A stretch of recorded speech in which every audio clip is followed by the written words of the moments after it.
Have you guys gotten any feedback from when you guys from the people who listen to the recordings? When we posted on social media, so thank everyone for listening to Bridges Live. We're about ready to come on live on Dr. Paul Grandmaster's YouTube and Bridges Live on my iHeart and iPodcast, Apple Podcast channel. Welcome to all these fabulous men that we've been coming together as a Black men mentoring group. I just want to say thank you. That how we can actually have open conversation, real conversations about real issues that are affecting us young Black men today. And that because, we started this because Black men have been getting picked off for a long time and stepped on and killed and shot. And we were like, we got to pull together as men to mentor this issue. So, and now that it's coming, September's here, right? So voting is an issue. We need to talk about voting. And Russ, right before we came on, we were saying how Black men are not voting. So what have you heard about that? What is the deal? Oh, I'm sorry. When you said Russ, okay, it's Wes. No, it's, sorry. Yeah. I'm sorry. No, it's something that is very perplexing because don't know why. Because the thing is, they have an understanding that the issues that are out there now are definitely working against them, and they have every opportunity, like else, to go ahead and make their voice heard, to get out there and vote. So we still don't quite understand it, but it was something that has been bubbling up in the communities. I say communities, the Black communities, for a while. That it was important enough for us to have an online discussion about it. We had men from all over the country that were talking about them. When I say men, most of the primarily men, the 100 Black men, nationally, that is something that we're going to go ahead and take this up. And as far as to go back to our own communities to start to address the issue. Now, like I said, we've started with a vote drive. We're going to be talking more with the Black men. We will probably be putting more resources behind it, such as getting transportation, drive them to the polls wherever they should be. We will always be in a position where we're going to be party neutral, in that aspect. I don't care what your party affiliation may be, but you want to get there and you want to vote. And also we will probably be hosting more sessions about educating the men about what the issues are and why it's important that they go out and vote, because perhaps they're not making the connection as far as what the consequence may be. And by them not doing it, their inaction, they might think that, hey, Joe Biden's he's leading Trump in all these polls and all this type of stuff. So me not going to vote might not hurt. But come to find out, just like in the previous election of 2016, them not getting out and vote did make quite a difference. You mean, here's what's crazy, Wes, is that I cannot fathom a person older than 35, and I have to put an age on it, thinking that voting is not a serious issue. Why are we still, seems like we're talking, and now you educators, David and Dee, you guys are talking to the young kids more than I think. I don't know about you, Smooth. Are you talking with young kids about voting? I am just perplexed about, because you talk to Black kids and they don't even know if it's a good reason to vote. But you talk to white kids and they know exactly why they're voting. Well, where have we, again, this is why I call it the Black Men's Mentoring Group. Have we really dropped the ball on this one also? Well, again, I agree with Wes wholeheartedly. There's a lack of understanding and knowledge of what your vote means and how powerful it is to a number of Black men. and actually I'll say 35 and older, I've spoken to people, I think there's a lack of trust also. Because over the years, the system has failed us, as you've come on and stated, and a lot of guys in that age group, you like, well, forget it. Regardless of what I do, the system is against us. Why should I vote? It doesn't make a difference. That's what I get. That's what I get from the people I talk to, or the young men that I talk to in the neighborhoods. And then you did say the 35 older.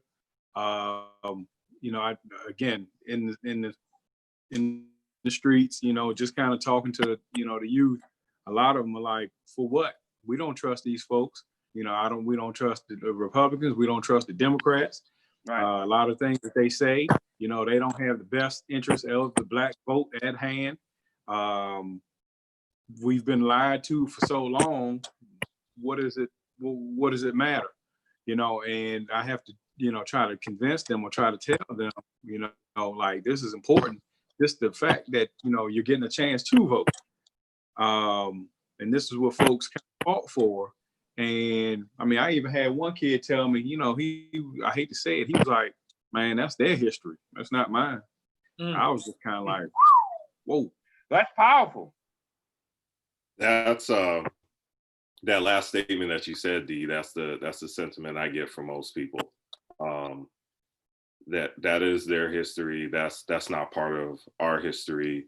We're doing stuff like they did in the civil rights movement. We're out in the streets, we're doing all these things, and people aren't representing us.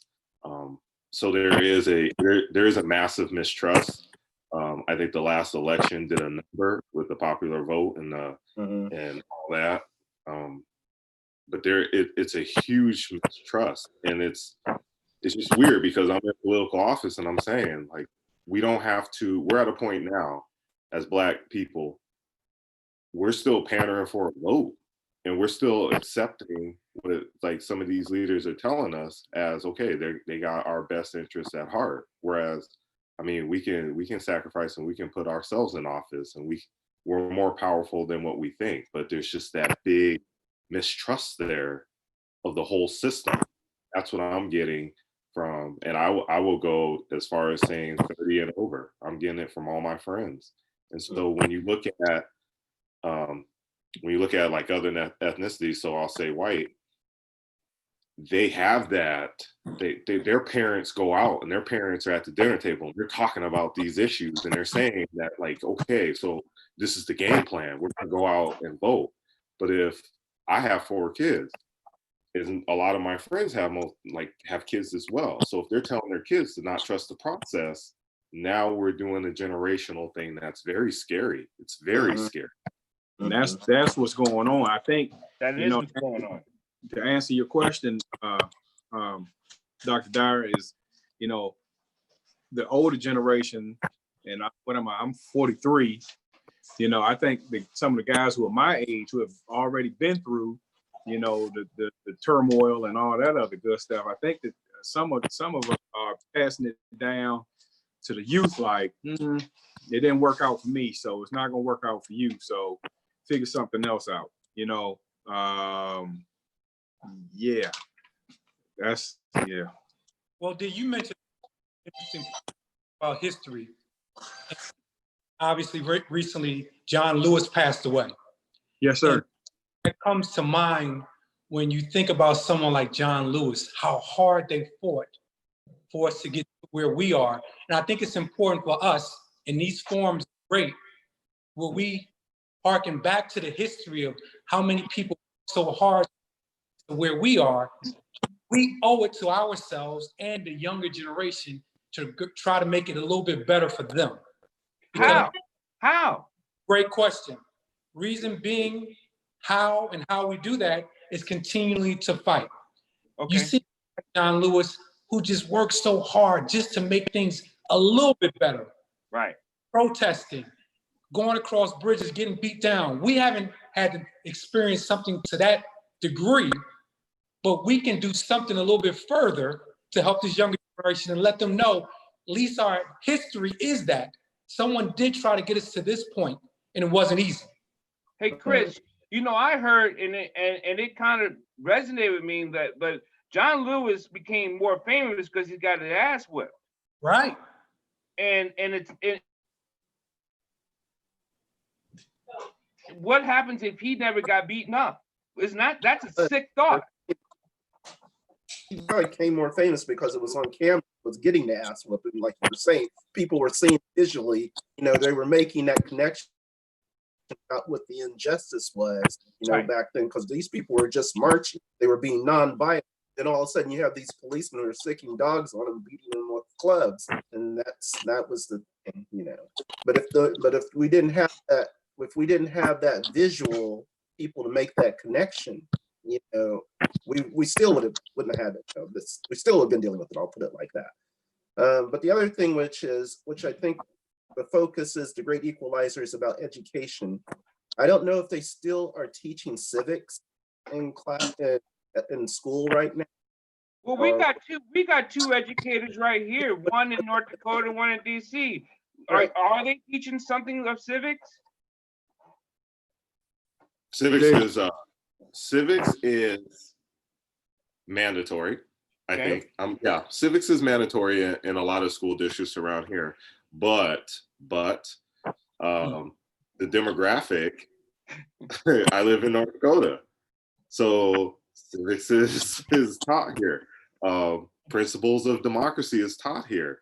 Economics is taught here. Speech is taught here. I mean, you know what I mean. I live in North Dakota, so it's not like they're going to, but they will in a let's say in 10 years. In 10 years, I mean, we have an influx. Our demographic is changing at an unreal rate, state to state, nation to nation. So immigration is real in North Dakota. So you're going to see things. You're starting to see some of the things that come across the docket as like, oh, okay, this probably stems from a minority issue. You're starting to see more of that in the political realm. And I mean, John Lewis came to Minnesota. I'm at a border town, so it's Fargo, Moorhead, and Wahpeton, Breckenridge. But he went to a college and spoke right across the river from where I was at, and that was impactful for those children. It's the reason why I even went into the political realm. But like I said, it's not catering to a lot of minorities. So DCD, that's what we can almost call you, DCD. Well, how was in your school? You are predominantly Black. Yeah. And how is that? How is civics? How is it being taught? Not that you can talk to all DC schools, but damn. Yeah. Now I'm gonna say this. Again, I've been in the school system for 22 years, and I mean, it's been taught. I know I've taught it myself, but I also tell people a lot of times, and you all start to think about an average school day, from 7:30, 8 o'clock or whatever until 3:30 or 3 o'clock when students get out. You have that whole day. Okay, the kids are being taught that teachers are doing the best they possibly can in these classrooms. Now you take after 3 o'clock or 3:30, from 3:30 or 4 o'clock until 6 o'clock or 7 o'clock, when these kids are traveling back home, because a lot of my kids use Metro and all that other good stuff. What I'm basically trying to say is that socialization, of just that little short trip back home, of being in the neighborhood and all that other good stuff, man, I'm gonna be honest, sometimes it feels like that erases the whole school day, and what they're learning is what they want to know, I'm gonna be honest, out on the street or in these neighborhoods. And it's almost like, staff members, teachers, whomever, student support have to, reteach every single day, to get the civics into these kids, just to get our point across of being, a civil citizen. It's not that difficult, but when you have, the music, man, you listen to the music, and I know, growing up, I was in the NWA, generation and all that other good stuff. I get it, But, you know, like many of us probably, we listened to it, but we didn't, you know, bring it into our lives, not a whole lot. And if we did, we knew how to get out of it. I hate to say it, you know, I'm watching a lot of these kids, and I mean, they walk around, you know, all day with the earbuds in and so forth, and just constantly, you're hearing some of this stuff that's going on. I mean, there's some artists out now, man, who make NWA look like the Powder Puff Girls, you know, like really, some of the stuff that they say, and it's just kind of like, are you serious? You really believe that? And yes, they do. Yes, they do. You know, prior to us being on the air, we had talked about the other brother that we believe that needs some serious help, and that's Kanye West. And people now, he's not by himself, because obviously there were people at his rally. So is that what we're battling up against? Well, Anybody? Or I mean, Go ahead. that's what I think. You know, I think we're, you know, battling against that kind of stuff. right. As a motivational speaker, this amount of respect for teachers. When I go into schools, obviously, like you said, D, you all do such a great job. But one thing I've learned, and I cherish, and I believe my position is so important, when someone comes outsider, oftentimes it's important for a speaker or someone else to reinforce what you are teaching consistently. Because when I come in, attention goes directly to me. So if I say something contrary, they'll jump right on it. So with that being said, I think it's important for us to be consistent and bring in a lot of additional information aside from you all as teachers, educators who come in to reinforce. Because like you said, that outside energy that comes in via the music, is so strong, it can easily deter what they learn all day long. Yes, sir. Yes, and you said it better than I did. So yes, thank you. Like with the 100 Black Men, Wes, I mean, even if us men are reaching out to these young brothers, we're still combating against them not being with us. And is it a tumble in an ocean thing? I mean, like, are we bailing out water that's filling up as fast as we could do it? I mean, It's probably a little bit of a combination of both, because you know we're working up against some very strong forces in a sense as misinformation. So of course we have to go ahead and build those bridges of trust, you know, within the community of the Black, even though to help them convince them to understand you're not getting everything that you want with a candidate, but as long as it's moving in that direction, you know, you're going to get it. So we're going to get incremental change. You're not getting everything, you know, 100%. That's one of the things we have to teach to them is patience, you know, because it's not like when a president comes into office, they're the president of Black people. You know, they're a president of America. And that's where Obama got himself, you know, where Obama was getting some knocks because he would always hear he didn't do enough for Black people and this type of thing. He's the president of the United States. You know, there's going to be some incremental change that's going to be in our benefit, but you're not going to have this man just be exclusively focusing on Black people. And you know, I just thought that was an unreal thing. But the thing is, you have people who actually were believing that, and since they didn't get everything that they wanted, you know, then of course, you know, they're going to quit and turned on them. Right. You know, and that's what's frustrating to me is I have, you know, I talked to some guys who, you know, they talk about Obama, and I'm kind of like, man, like, what are you doing right now? Like, support him. You know, what he didn't do, you know, all this and this, you know, for all the Black folks and this and that. And so, man, don't you understand that there are people, you know, who you know are telling him what to do? You know, right. At least, you know, that's what I think. And who are not letting him do some of the things that he might want to do. You know, I need folks to understand that, like, you know. Well, again, we live in a society where we want instant change, and we're Right. very, in You're right. things go our way, we want to bail out. I'll give you a great Right. young players recently, and we were going over mechanics. And I'm telling these young guys, again, your mechanics is so important. Don't focus on making every shot. But Yes, what sir. happens when we put it on social media, when you put it on Instagram, we see that person making every shot a la Chris Williams, the lefty jumper. But no one knows all the misses that come within that work that you put in. No one wants to go through the work. So as you stated earlier, Doc, no, we don't want to give up. No, we want to keep on pushing. As Wes said, you're going to get some change consistently, but you have to put your work in. And a lot of times we deter work. Work is a part of the process. We all know that. Yeah. If you want to be successful, you have to put your work in. Yes. So we hear the term suppressing the vote. Before we got on the air, David had showed us this picture that's been what year was it, Dave? 36. Let me grab that. It's right over here.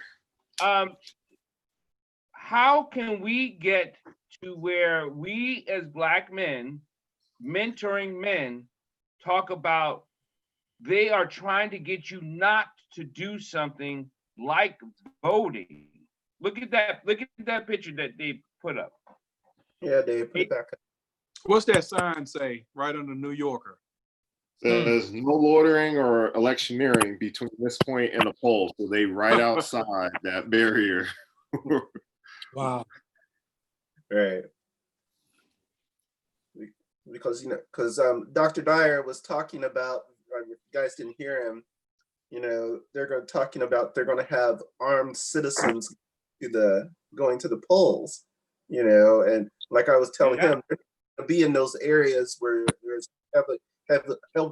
heavy presence of Republican voters. They're going to be in places where people of color are going to be at, and they're going to be looking to challenge. They're going to be looking to scare the bejesus out of the Latinos who are looking to vote and do their thing as well, and so maybe in some Black people, but the thing is, it's all about intimidation. Right. That's bullying. I mean, that's ridiculous. Right. It's ridiculous, but we know it's happening. We know it happens, and like when Wes, when you're talking about like providing rides to voting, really, there's people that can't get to the voting station. I mean, I know in some rural areas, you think that I'm thinking in my head like the Georgias and the Carolinas. You will hear that they, hey, I can't get a lift, so we will go ahead and we'll provide the transportation for them, get them there and get them back. Set up something with Uber so that they can, wherever they may be. But we don't want to hear any excuses. The thing is, we just have to make it there and they vote. And I look at, when we vote, where I'm at in North Dakota, I mean, it is readily accessible. I mean, we're talking about polling stations that are libraries, and schools, and and churches, and all these things. And there's some places where suppressing the vote may mean making it more inaccessible for folks to get to the polling stations. And we see that all the time. So that's where it originated, where people would give each other rides or whatever. And that was what, in the 60s as well. Right. I mean, there's all these different little incremental ways to suppress the vote. The gerrymandering of the districts of the right. Right. And it really is our responsibility to make sure that, like in New Orleans, okay, if you have a group of people who are old and they can't walk half a mile to get to that polling station and they don't have a license, that's an opportunity to suppress that vote. Yeah. And I mean, it's our opportunity, it's our responsibility to make sure that those people get there. It really is. Did you guys to use responsibility, because so many of us, again, run from responsibility. And that's where I think that history comes into play, where you see in the 60s what they for. So you start to feel, yes, I'm responsible for someone else aside from myself if I can help out. All right. Did you all Also- see with some of the stadiums? What's the stadium in LA? I think they're going to open some of the stadiums for voting. With Mark Cuban down his stadium, I guess down there in where he is. Yeah. I had gotten a question while we were down in North Carolina. It's from a white friend of mine, and he had asked us, I'm going to ask you the same question. If you were king for the week, how would you help young Black boys and Black men? How would you do it? Where would you start? Wes, you can go first. King for the week or king for the month. It doesn't matter. Well, I would change their mindset for one. Let them know exactly what their presence within the world actually is. Give them their sense of history, so that at least they walk around with that type of understanding. Because once you have that type of instilled pride, you know exactly where you're fitting in the world and what has happened historically, and to bring you to that point, then it gives them a sense of purpose. Dave? We would take a lot of field trips, a ton of field trips. There are, I mean, number one, you're combating the belief that your neighborhood is the center of the earth. And like Wes said, it's really eye-opening when you see something and realize your place in the world and how everything fits together and how things are bigger than just yourself. Lots of Black kids do not get the opportunity to go to Washington, D.C., to go to New York and see how the stock exchange works, to go to California and see how businesses work down there, see, little stands and people trying to survive. And I think, if I was king for a week, we would take a ton of trips.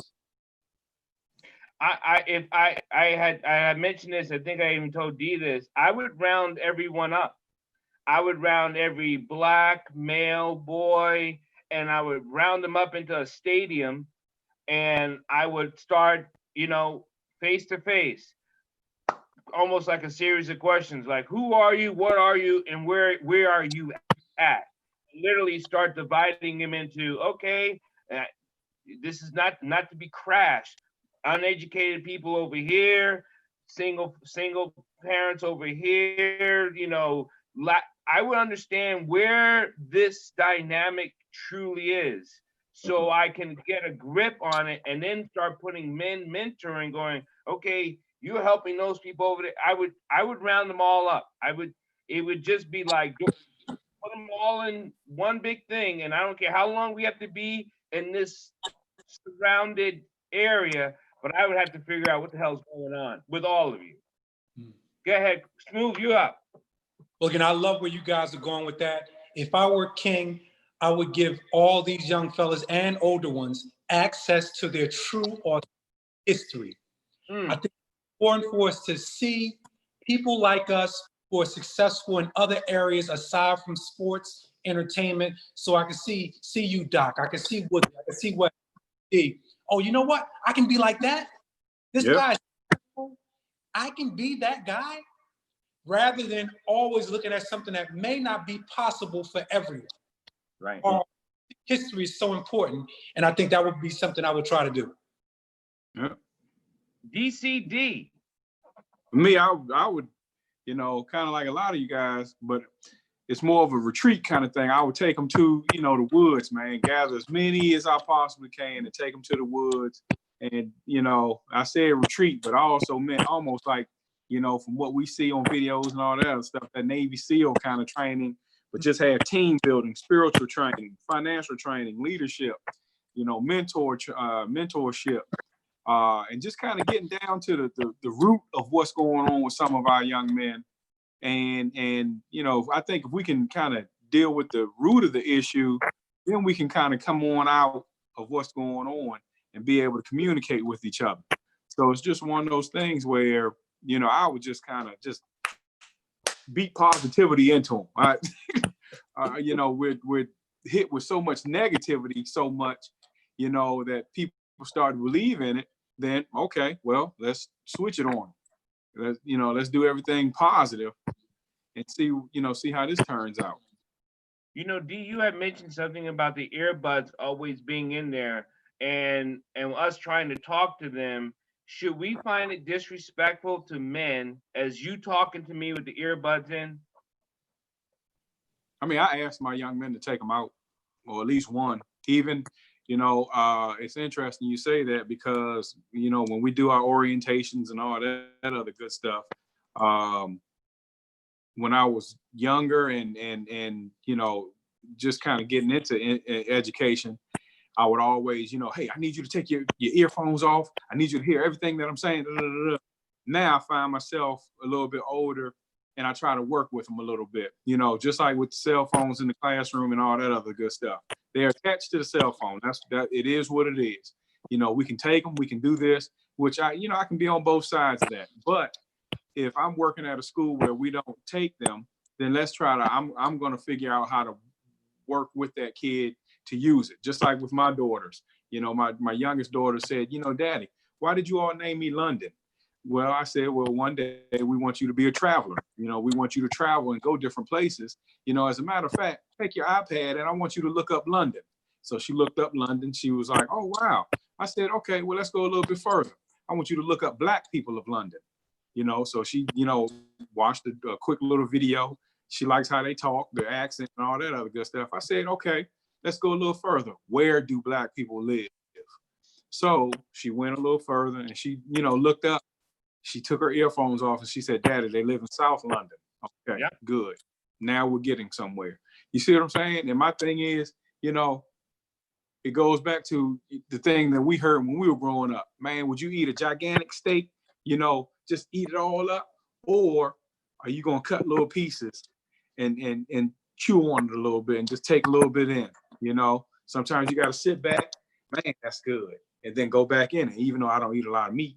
But that's just, how I think about teaching. So that kind of goes back to the earphone thing is, all right, take one of them out, so I know that you can hear me through one ear. So just take one out, and then I'll ask whatever questions I need, make sure that they're listening. Okay. So when it comes up again and I have to, talk to the young man or correct him or say something to him, hey, you and I were under the understanding, you took one out. So I know that you heard me, what's going on. You see what I'm saying? So yeah, it's just one of those things, man.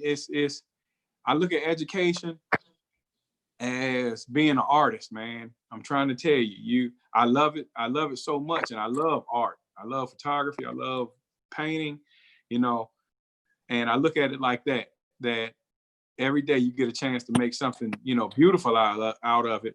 Learn how to be who you are. That's it. Even if you don't really like it, you go in there and you try to figure out how to fix it. So I'm a big consider your audience type guy. English teacher, public speaking is my thing. So I totally respect public speakers because I know how hard it is, but you always have to consider your audience. And Smooth can tell you that right off the bat. You always got to consider your audience. And absolutely. So like V said, it's an artistry. So everybody's classroom management ain't the same. So when a student comes up to me and they got earbuds in, I don't address them. I don't look at them. It's high offense to me to come up to me with earbuds in. So, but it's the teaching moment, which you said it's a teaching moment. So the rest of the class is gonna see like, whoa, yo, you can't go to woods with your earbuds, and you can't do that. Don't do that. He takes high offense to it, and then you pull that kid aside and you say, look, consider your audience. Like, I respect you. This is why I treated you this way. I respect you. You got to learn to respect me, and we just keep it pushing. What you'll start to find is when that student comes up to you, they'll be like, oh yeah, Wood, because they all call me Woods. Oh yeah, Woods. So Woods, what I got, and then then they got it, and it's just one of those things. Even with the cell phone, you don't go up to the counter in a store looking down at your cell phone. It's like, yo, my man, like you, you're talking to me, right? You're looking up at me, right? You know, it's constant, but it's one of those things where it needs to be done because the audience is so dealing with a population of Black kids that are going to be leaders, whether we like it or not. Yeah. So they got to have those tools under their belt, you know. Woodsy, you had said something about, and Smooth, I know he's going to say this, is that because he's an alpha male, I get it.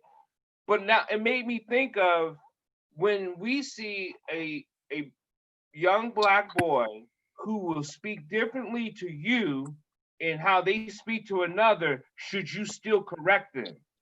That kind of pisses me off too, because I'm like, yo, you wouldn't address me that way. Why are you talking to him like this?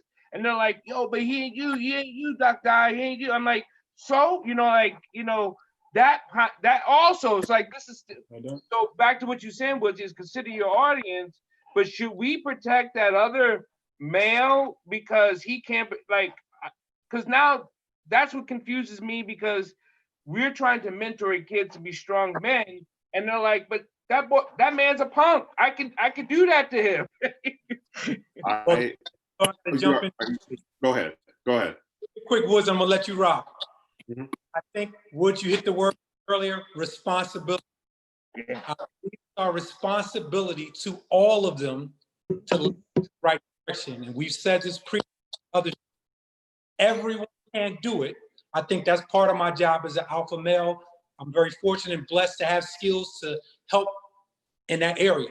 But I think there is a certain responsibility to that young man, lead him in the right direction. Don't let him go astray. If he doesn't speak to you correctly, he should speak to that next person correctly, because we don't want down the line that'll catch up to him. And it's about code switching. Talked about code switching. Yeah. Certain situations you can do one way, other situations you should be able to act another way. And we should be able to teach that to our young people. And that's important. That's part of our responsibility, especially the ones who understand and I totally agree. I stress code switching. It's the beauty of being Black. It really is. I agree. Kids learn it, and I gotta write a publication. I need to write a publication about this. A lot of kids learn it from their mother, because when we all talk, and I'm gonna say this, and I'm gonna watch your face, and whoever's watching this, I want you to watch everyone's face, because they know what I'm about to say. So your mother's sitting there. So your mother's sitting there, and she's like, I done told you, and if you know what, I'm gonna get that wrong, and then it comes up. Hello. Yeah. Yes. Okay. And I told you, you better get your rump on over there. And that's where we learn it. That's the beauty of being Black. And so when I talk to students, I say, hey, it's about code switching. I got our superintendent to say, who's a minority, to say, code switching is where it's at in North Dakota. You can code switch, you're going to be successful here. Wow. Superintendent of schools said that. And it was powerful for the students to hear that, because they're like, okay, so I can be me, but when I get in front of a certain person, I got to speak this way. Okay, Woods, teach me how to speak this way so that I can be successful. And I'm like, I'm dang there in tears as a speech teacher, like, oh my goodness, like, ooh. Yeah. Well, with the code switching, we know it saves lives, because if you don't know how to code switch when you're in front of that police officer, right, you're gonna put your neck, your knee is gonna get put on your neck, right? Yeah. And we know that, and I've heard it, and I'll do my own pushback. It's like, hey, Dr. Dyer, even when I do come correct, they're still pulling me out of the car. They're still putting their knee on my neck. They're still trying to hook me up. And I was like, you can only do what you can do to keep yourself alive. And code switching is part of that, I think. Yep. Absolutely.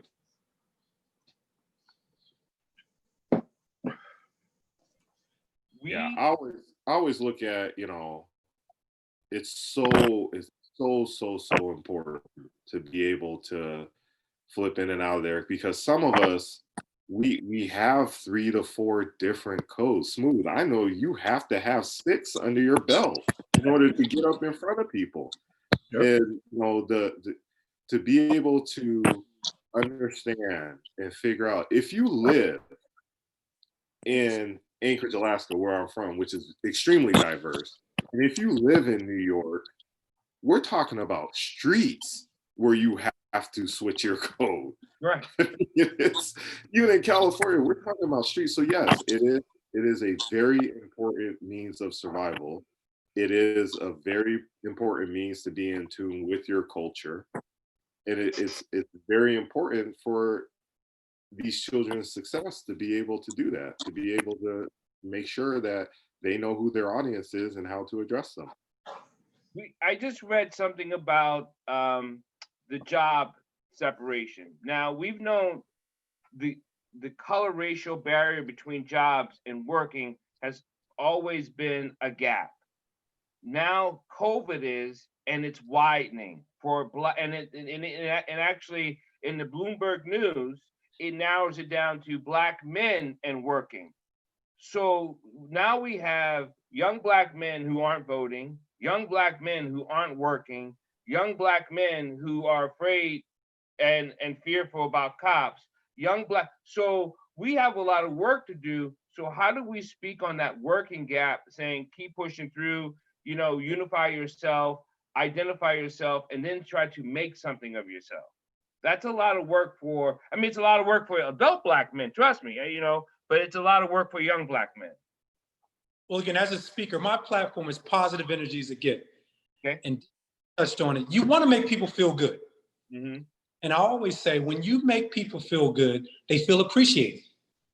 When people feel appreciated, there's a certain level of validation that comes. Oh, so you appreciate what I've done. I'll become more confident. Yep. I think it's important for us to make our young people feel confident. When you feel confident, it leads to the most important one I discussed. It gives you hope. Mm-hmm. Our young people lack hope. Yeah. And it's sad when you don't have hope, you don't care about yourself. Why would I care about anybody else? That's why they kill each other. They go around saying and doing things that are like, where did that come from? Because it's hope. Part of our job, our responsibility, is to make them feel good. Yes, great job. No, not good, but if you change it this way, give them that validation, which is important, which is the confidence, and we have to instill hope. It's so important. We all need it. It gives us something to look forward to day in and day out. Just think about us. When we wake up each day, we have something that we look forward to. Something we look forward to doing, something we look forward to having. And then on the flip side, there's a group of people out here who don't care. They wake up and have nothing. Nothing to care about. Yes. And that's life in a nutshell. So if you don't care, we've lost them. So we have to do a better job of making one another feel good. I agree. And that can be something as far as even just the terminology we use towards each other, especially, towards, the youth. A lot of times in schools or I'm just going to say in a day, I like to be at the front door when students are coming in. That gives me a chance to kind of see who's had a bad day, who's had, something going on. And then I'm able to just kind of, greet them with, good morning, King, or good morning, Queen, and I mean, you'll be amazed at how that makes a child feel, and to kind of, straighten up their day or something, or to see them in the hallways and being able to, have these conversations, hey, how's grandma doing, and making them feel comfortable, with you to have these conversations. That goes a long way. Two most important words in the English language are thank you. Yeah. We don't get cards, obviously. We don't send information to one another, but when you tell someone thank you, that goes far. And like you said, greeting someone in the day. Good words start off with a great trend. Yeah. We talk so much negativity, but if we can put that good information out there early and make it consistent, it can change a lot of lives. And you know, I think it does. I know it changes lives because when it comes down to emotional sciences and the vibration of life and how you are internalizing the sounds you are hearing, there's a connective tissue that responds to positive. We've seen the science, we know the science. Kids actually understand the science a lot better than we think they do. They understand positive vibes and about being felt good. Because when they feel good from you, they feel protected by you. And that's something they have to feel us more. As Black men, they have to feel like we see them. Not only do we see them, we feel you because we are you. We're no different than you. Sometimes they call us, you know, I was amazed when first time I got called an old head. I was like, man, I never thought I'd be on this side of the fence. But, but I understand that's a respect they're giving me of being in this space. So I want you to know that I feel you as you feel me, and you're not in this alone. I want to keep like championing this thing, like you are not alone. I understand it's hard for you to get a job. I look at the men, the young men that's in my life, besides my sons, but the man that's with my daughter, and I feel his struggle. I feel where he's at. I know exactly where he's feeling, and he's struggling. And I think about when we do mentoring panel, I actually want him to listen to it more because I talk to him as much as I can. But he is struggling. He's struggling to find not just being a man, being a father, being a husband, but finding his own identity to a world that doesn't want him. That's tough. And Doc, it's also important for us to let this crew know that we struggle also. We all struggle. We all have some issues we have to overcome. But thankfully, we have groups like this where we can discuss and assist one another. It's not a problem to say, I need help. Right. Absolutely. Absolutely. Yeah. There's Wes, I know there's programs the 100 Black Men are doing, and across the country, there are many organizations that I've interviewed that are doing, and yet we're still not getting to the Black men there's more Black men getting killed and put in prison than we're helping. I'm not asking for a solution. I'm asking for like, I don't know what I'm asking. All I can tell you is, in response to that, no matter what the positive influences that we are giving to them during that short span of time, just like Dee was about, they have to go back into their own neighborhood. And a lot of that stuff just goes right back out the window, because they're not really internalizing it. They're hearing it, but they're not internalizing. And so, of course, when you go back into your neighborhoods and stuff, you might, just like I said, it goes over their head and they're just back into the normal set, more or less. Yeah. That has to be something that is steadily reinforced on a daily basis. What do you got, D? Oh no, I agree. I totally agree. Because I've said time again, I'm a huge fan of policing ourselves. Love the analogy Dee gave us earlier with his daughter. And that's exactly what I mean. It has to start within your own home, being put out. Then we can take that to our neighborhoods, then our community, and I think it mushrooms out, but it has to start in our homes where we're giving good, solid information. And so maybe someone may say, well, listen, so what if you don't have a father figure in a particular home, which is the case in a lot of places? And I was going to ask you about that, Chris, because when you talk about policing yourself and it starts at home, now what? Well, you have to take charge, and that's where those quote unquote alpha males come into play. If you see a mother, you have to take that responsibility to assist her with that young man, because we've seen time and time again where those are usually the young men who get out of control because that mother do some of the things that a man can do. She's done a very good job, admirable. But there are things that we do that a woman can't do. I'm gonna give you a funny example, but it's a great one. Mentoring some young fellas. We go on a trip. Young man comes out of the bathroom from taking a shower. He has the towel around his top area. He's 11 years old. We're all, again, the other guys start laughing. I said, oh, hey, stop laughing, stop laughing. Why do you have the towel around the top of your chest? That's the way. Where's the towel? Because that's peace. Yeah. But the small little things that you pick up, but you need a male to let him know, listen, you're a man, wear your towel around your waist. You don't have to put it around the top area. But subtle things that we have to convey to one another that can assist the process. Right. I've always said, it's my belief and it's a personal belief, and I have no research behind it, but I've always said that if a child doesn't have 5 men around, 5 positive males around them, the child's in trouble. Whether boy or girl, gender does not matter. The child doesn't have at least 5, and I would go as far as to say 10. I mean, they're in trouble because it's just,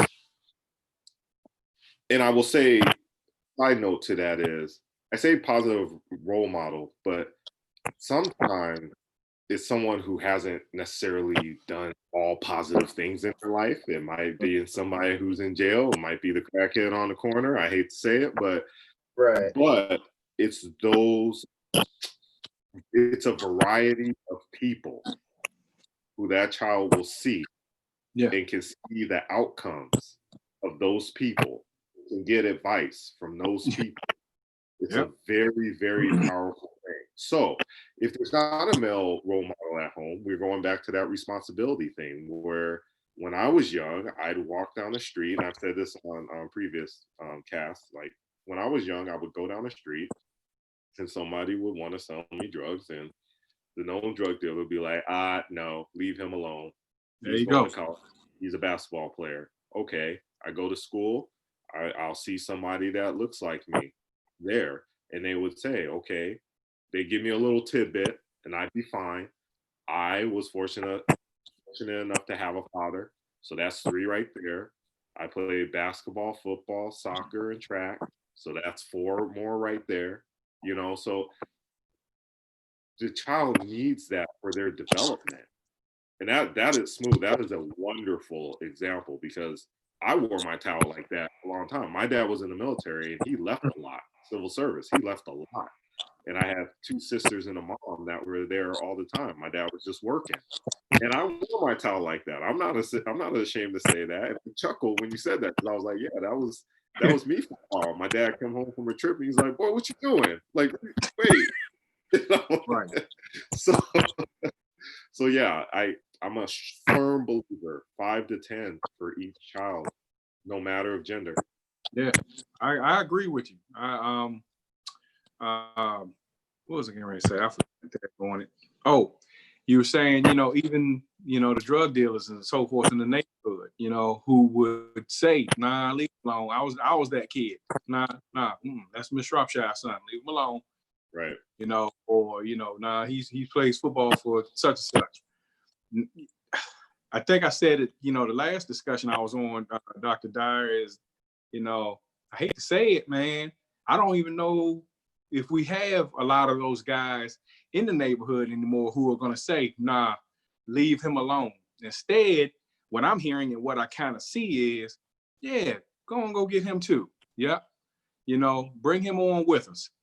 Whereas I know it's there, but I just don't see it as much for me, which is bothering me because it's almost like there are no rules to it now, and you can even see it on the news. People out here shooting women and kids, and what's going on? What are y'all really thinking? Whereas before, I don't want anybody to get shot, but as before, when we were younger, the rule: no women, no kids. Like there was a code. There was a code. Now there's no code. Mm-hmm. There you go. And even with that code, we still looked out for our own. you know, the kids who were coming up, who, you know, we wanted to watch out for and protect and so forth. You know, you always had those knuckleheads who just did not want to listen. So, you know, I think some of the old heads were just kind of like, you know, they just gonna have to learn on their own, you know. Whereas, again, you know, a lot of times what I'm saying is just, man, it's babies guiding babies. Mm-hmm. You know, I know, and when you said 5, Davey Woodsy, I was like, there's 5 here, and then we're missing 2 other brothers, that, you know, so that's 7, and then we're missing, you know, we got people that could not be on the panel today. That's 3. That's we got some brothers out here. We have men out here who want to do. And it seems like if we're not posted up at a corner, we're missing the ones we need to get to. You know, it's almost like I feel like I got to post up on a corner and go like, hey, is he slinging? Yeah, he's slinging knowledge. You know what I mean? Well, that's where, I mean, that's where, you know, you look at it from New York, the 5%ers, that's what they used to do, you know? Yeah. Get a whole bunch of cats off the street by, you know, spitting knowledge to them and hoping that you know, change their mindset. So that's kind of what I do. Like, I don't trip off of titles and all that other craziness in schools. You know, Mr. Shropshire, I've always been that. You know, Mr. Shropshire, what are you doing?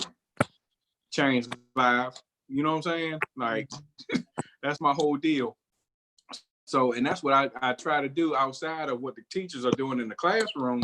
I try to set up shop outside somewhere or post up so I can spit some kind of knowledge with them, whether teaching them how to reflect, teaching them, you know, here, this is what my bills look like every month. You know, I mean, I have my own little section in where I work of just stuff that they need to know. What does masculinity look like to you? Right. You know, what is a man? You know, what is the purpose of a woman? What do they do? You see what I'm saying? Because I'm trying to get, you know, just little pops of information in their mind, like, okay, all right, this is what's going on.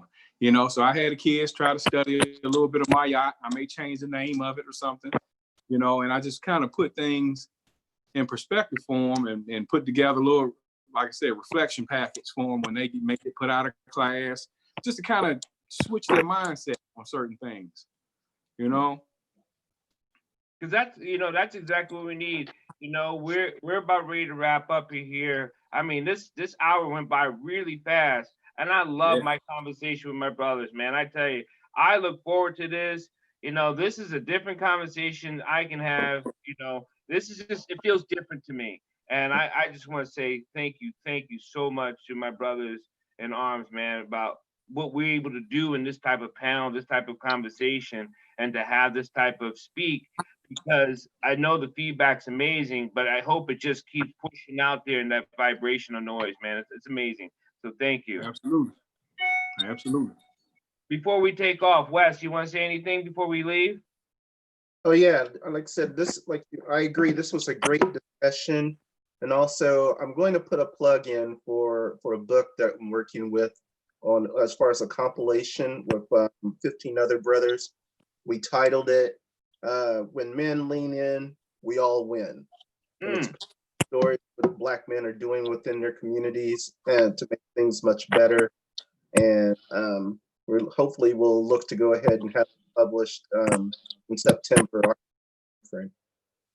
I like that. When we lean in, we all win. I love it. That's so true, because that's what we're trying to do. We're leaning in. Woodsy?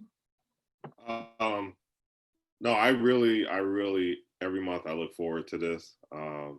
It pushes me to learn more. It pushes me to do some further education for myself.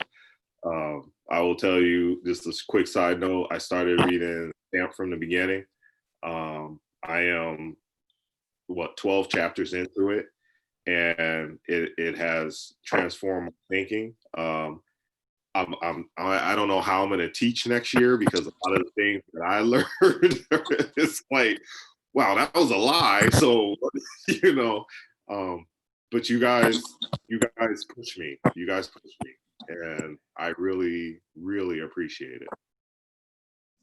And Smooth. Doc, it's always a pleasure. Appreciate being on here with you, gentlemen. I would just encourage everyone to continue to learn, like Woodsy said, knowledge, new currency.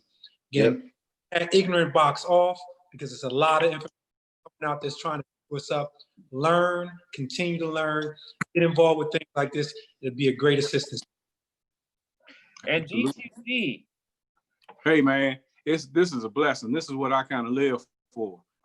It's crazy. I don't have a lot of these conversations, you know, and I'm always looking for it, you know, to have to talk to other brothers who are like-minded. I mean, I love this kind of stuff. And my thing is, even going further than this, you know, somehow we can exchange, you know, email addresses, and then that way we can probably send each other, you know, information that we may have uncovered. You know, just different things. Like, again, like I said, you know, I do these reflections with the students and so forth. And in those reflections, you know, I read books like, you know, Think and Grow Rich, No Excuses, and the anti, you know, racist book. And what I do is I like to flip, you know, what I read and make it into questions, you know, for the students. You see what I'm saying? And that's one of the things that you guys could, you know, possibly bring into your neighborhoods, and just, you know, get 5 or 6 of them and just hand it to them. And then that way, you know, they can have those discussions with their parents in the house at some point. I love you, brother. We're gonna pray out of here, and then also, D, I'll include you in on this the little Facebook group we have. I'll put your name on there, but I'll talk to you later after this anyway, because I know we were supposed to go cycling, but the kids came up, because D and I were gonna go cycling today, hit the road. But so hey, let's hold on real quick, man. I took a class with Dr. Dyer, a boxing class. Fellas, he's legit. I mean, I'm trying to tell y'all. I don't know where he gets all his gas from, but holy smokes. Man, I mean, I was in there sweating, my shirt. I got in my car seats were drenched when I got home, you know, so it's legit. I enjoyed it. I had a great time. I hadn't had one of those workouts since college. Yes, sir. That's why I told Russ before, I said, I haven't had anyone dunk on me because I'm putting you out. I'm knocking you out. You're not dunking on me. I don't care. You better fly over me. I can't grab you. No. I'm not having it. I'm not having it. I love it. All right, brothers, bow your heads. Thank you, Heavenly Father, for bringing us brothers together. Thank you for us strong Black men bringing us together so we can share and spit our knowledge, so we can grab hold of our youth, grab hold of ourselves, knowing that we can raise our hand and believe that we are not alone. Dear Heavenly Father, as long as we keep you first, in Jesus Christ we pray. Amen. Amen. See you guys later. Right. Thank you. Have a good one. Hey, it was great talking to you guys. Hello. Yeah, you too.